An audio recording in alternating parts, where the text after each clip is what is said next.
welcome to the weekly wrap. I'm your host Harrison, and let's get one thing straight before we start our inaugural show. We're not funny. We try to be funny. And to make us feel good, we add a laughing track.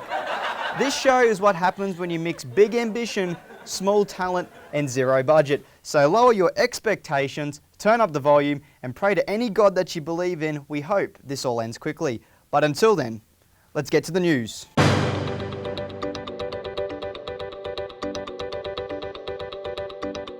Sydney broke records this year for the hottest October. It's so hot in Bondi that influencers, plastic surgeons are panicking. Everyone's fillers are melting faster than an ice block. Even the government is issuing warnings. They've told us to limit outdoor activity. Well, tell Elbow I don't want to go outside when the UV index is higher than my rent. People say prepare as this heat could be the new normal. Great, I can't wait for December. As if summer couldn't get any worse. Mariah Carey and sunburn has never sounded any better. And while the country burns, our Prime Minister has been seen on holiday, probably escaping the heat. But he is back from his overseas getaway. Oh, that's good to hear. The Prime Minister of Australia is back in Australia. How long is he visiting for? 2 days, maybe 3? I guess it all depends before Qantas cancels his next flight. It was reported that he flew economy on his personal holiday and he paid for it all by himself. I know it's crazy, but I raised the question, why does he only fly economy when we taxpayers aren't paying for it? So next time I get my paycheck and I see my tax, I'll think it's not all bad. Elbow can now enjoy horizontal napping and champagne. But in all seriousness, Elbow is set to meet the US President in Washington very, very soon, right after his break. At this point, he's not the Prime Minister, he's Australia's most expensive frequent flyer. Honestly, he's done more international travel this year than Flight Centre. The only seat he hasn't sat in is the one in Parliament. I just hope when he gets back, Customs actually let him in. They'll be like, sorry mate, you spend your time overseas travelling so much, do you even live here? Elbow spends more time overseas than my lost luggage at Brisbane Airport. It's a very long time. Sorry, Prime Minister, that's enough bagging. I'll lay back a bit. Let's talk about Pauline Hanson. She made waves in the media last week after her Woolies bag scandal. Let's take a listen. Guess what? I'm sure many of you are used to this. You buy these cheap rubbish bags that split and break on you all the time. I'm over it. I'm so angry about this. And 25 cents a bag.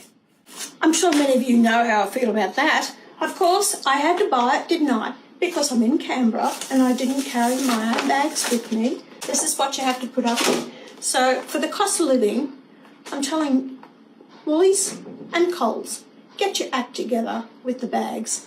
You charge a fortune for it, cost of living, people can't afford it, and it's ridiculous. I'm sure you're making a fortune out of it. So yes, Pauline Hanson's biggest problem last week was a 25-cent Woolies bag. She is outraged. It's a robbery. But she has a point. Paying for a bag sucks. When you have a handful of groceries and have to pay for a bag, it is the absolute worst. But Pauline, your problem isn't the 25-cent bag. Maybe it's the $400 grocery bill. She's complaining about a 25-cent bag and then proceeds to unpack it. I fill it. Her bag is probably filled with prawns and enough Bundy rum to host schoolies. I get it. Supermarkets are ripping people off, and Pauline, you believe so too. But you once sold a Please Explain shirt for $40, which you can now find at your local Vinnies. Pauline, I have to thank you though. Thank you for recycling the same excuses since 1998.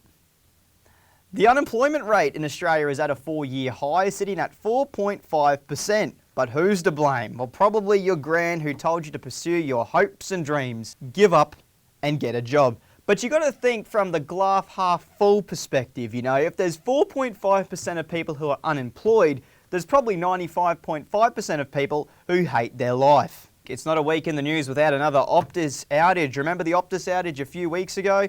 Well, there are still turns in every corner. Aussies hoping it doesn't happen again, otherwise we'll be forced to talk to each other. That's not an outage, that's a social experiment. That's a modern day social experiment.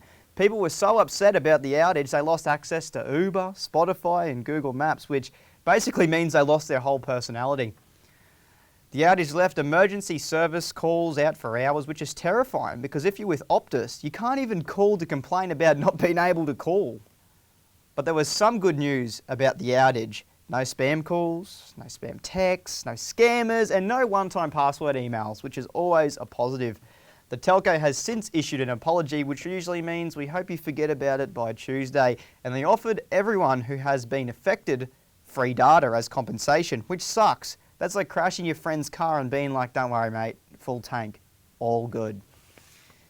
So Australia Post announced they're building a new $500 million parcel sorting facility in Adelaide on an old Holden site. That's right, a car factory used to stand there and now it's getting replaced by something even slower and less reliable, Australia Post Logistics.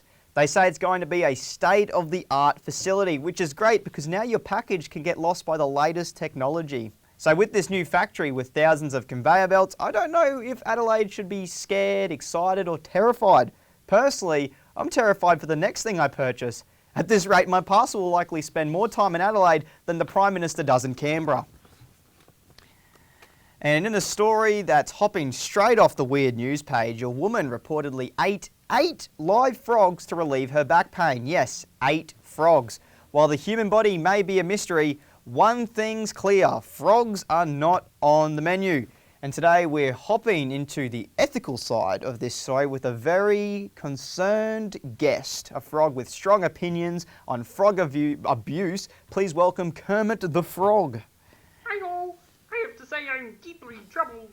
Eating my fellow frogs is, well, it's not cool. We're friends, not lunch.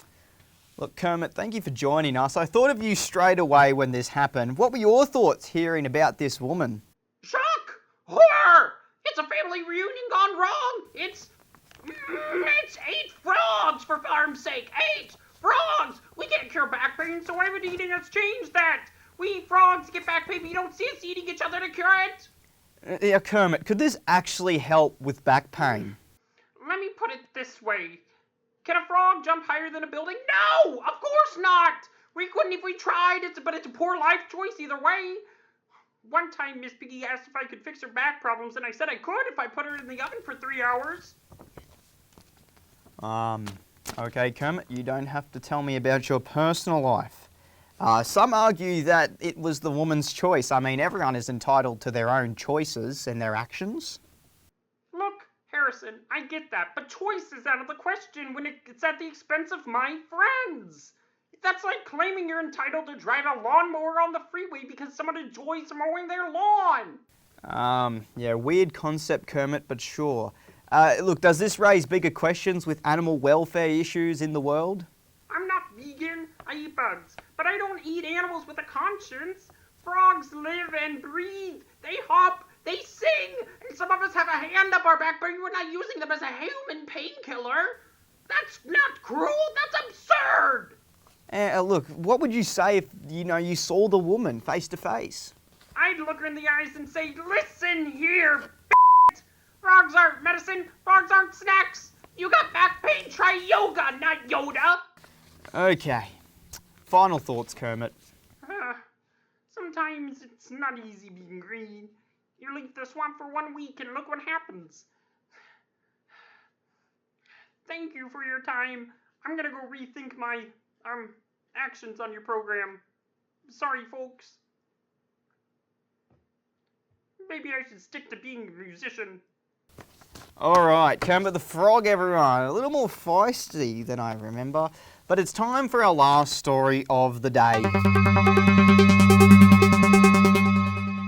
With the Olympics on the horizon, tourism operators are coming up with incredible new ways to really activate Brisbane before 2032. And the latest idea is to create these water scooter tours. Think Segway tours that you've seen in Rome or Paris, but here they would be on the Brown Snake, the Brisbane River.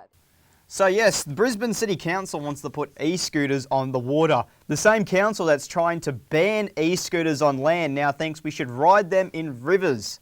They think there's too many people and scooters on the land, but let's put them in the water and see what happens. I mean, what could possibly go wrong? Hey, what's better than an e-scooter on land? E-scooters in water. It sounds fun if your idea of fun is riding behind a lopsided e-scooter rider that has learnt his maritime law from YouTube. And let's talk about safety. At least if you fall off, you won't smack your head on the concrete. But Brisbane rivers have their fair share of obstacles. Kayakers, paddleboarders and bull sharks. But if you've fallen off, not to worry. The bull shark probably won't get you. It'll be the water itself. It's brown for a reason. The locals call it a brown snake. But we are known as the River City, but you could call us the Ideas City at this stage. While Brisbane calls itself the Ideas City, the rest of the world is trying to invent cures and fly to Mars, while Brisbane is trying to make brown water fun. What else does this article have in store? They're essentially like stand-up paddleboards that are powered, so you don't have to do as much work, but you do have to keep your balance if you don't want to fall into the drink. Are you serious? Keeping your balance? Perfect. Perfect. It sounds like the perfect thing you could invite your worst enemy to. Water e-scooters. Don't lose your balance.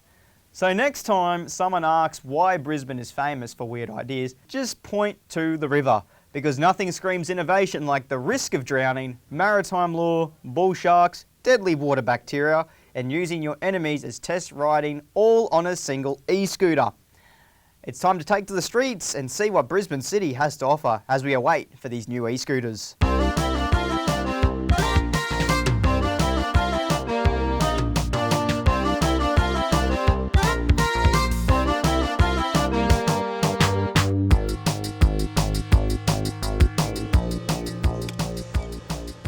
So we're here in the overcast River City, and this thing right here is an electric scooter, and the Brisbane City Council is thinking of putting these in the water. So let's take to the streets and see what people think of the water e-scooters. Oh, you know, I don't really mind, but it's kind of a silly idea if you ask me. I think they're pretty good. They help us get around the city pretty quick and effectively without traffic or having to ride around on a bike. It's a good idea. It's dog you know, you might get eaten by a shark. Well, I think it's a bit silly because more people are just going to drown. I think they're kind of stupid, but if people want them, you know, they can have them. It's surprisingly not that dirty. You'd almost drink that.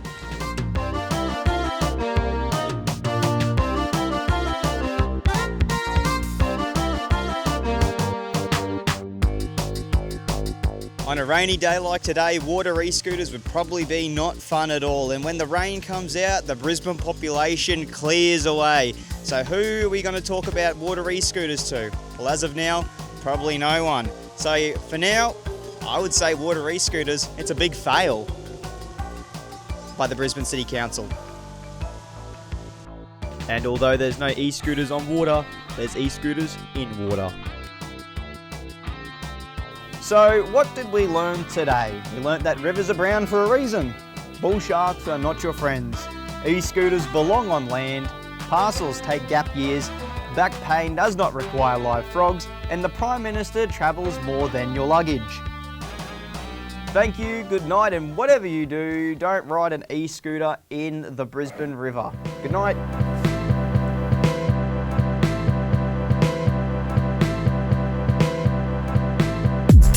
So I'm just going to... what do you think of water e-scooters? Depends who's asking. Serious? That's it? No, yeah, bring it a little bit lower. Actually, answer the question. Here you go. Off the Bronx. Yeah. Surely I put that in. What do you think of water e-scooters? No, out of all seriousness, you know, scooters, you know, it saves pollution.